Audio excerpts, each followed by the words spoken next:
Point 1, the present moment is all we have. Eckhart Tolle বলেন, আমাদের জীবনে একমাত্র সত্য সময় হলো এখন। অতীত গেছে, ভবিষ্যৎ এখনো আসেনি। আপনি যদি পুরো মন এখনকার সময়ের প্রতি দেন তাহলে শান্তি পাবেন। উদাহরণ, যখন হাঁটছেন পুরো মন দিয়ে হাঁটুন, বাতাসের স্পর্শ অনুভব করুন। আপনার কাজ আজ থেকে নিজের কাজগুলো মনোযোগ দিয়ে এখনকার মুহূর্তে করুন। Point 2, the mind and it's noise.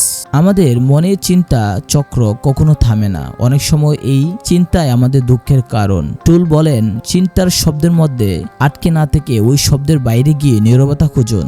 আপনার কাজ যখনই চিন্তা বাড়ে অন্তত 5 সেকেন্ড নিঃশ্বাস মন স্থির করুন। Point 3, ego and identification. আমাদের অহংকার বা ইগো আমাদের সত্তাকে বিভ্রান্ত করে। আমরা নিজেদের অনেক সময় ভুল পরিচয় দিয়ে থাকি, যেমন আমি আমার চাকরি, আমি আমার সমস্যার মাধ্যমে চিন্তা করি। টুল বলেন, আপনি আপনার চিন্তা বা সমস্যার সমান নন। আপনি বর্তমান সত্তা যা চিন্তার বাহিরে। আপনার কাজ নিজের সাথে এই কথা বলুন, আমি আমার চিন্তার অধিক। Point 4, accept what it is.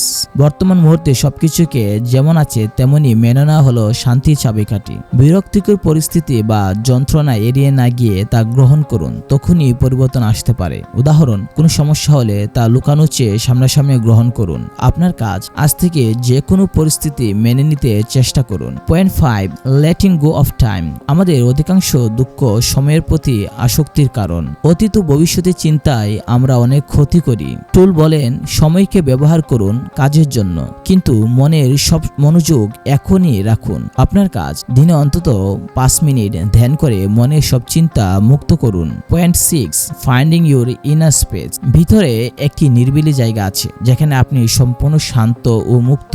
নিজের ভিতরে গিয়ে সেই জায়গায় পৌঁছান। উদাহরণ, নিয়মিত ধ্যান বা গভীর শ্বাস প্রশ্বাস মাধ্যমে নিজেকে সেই শান্তিতে নিয়ে যান। আপনার কাজ প্রতিদিন অন্তত 10 মিনিট নিজের ভিতরে চুপচাপ সময় কাটান। Point 7, the power of presence in relationships. সম্পর্কে আমরা অনেক সময় আমাদের অহংকার ও ভুল পরিচয় নিয়ে দ্বন্দ্ব সৃষ্টি করি। আপনি যদি পুরোপুরি এক কোণে উপস্থিত থাকেন, মনোযোগ দিয়ে অন্যকে শুনেন, তাহলে সম্পর্ক ঘরে উঠে বিশ্বাস ও ভালোবাসায়। আপনার কাজ পরবর্তী কথোপকথনে পুরো মন দিয়ে উপস্থিত থাকুন। দ্য পাওয়ার অফ নাও আমাদের শেখায় কিভাবে বর্তমান সময়ে বাস করে জীবনে শান্তি ও সফলতা অর্জন করা যায়। আজ থেকে চেষ্টা করুন অতীত ও ভবিষ্যতের ভাবনায় আটকে না থেকে এখনকার শক্তিকে উপলব্ধি করুন। আপনি কি আজ থেকে এখন এর শক্তি অনুভব করতে প্রস্তুত? কমেন্টে জানান। ভিডিওটা ভালো লাগলে লাইক ও সাবস্ক্রাইব করুন।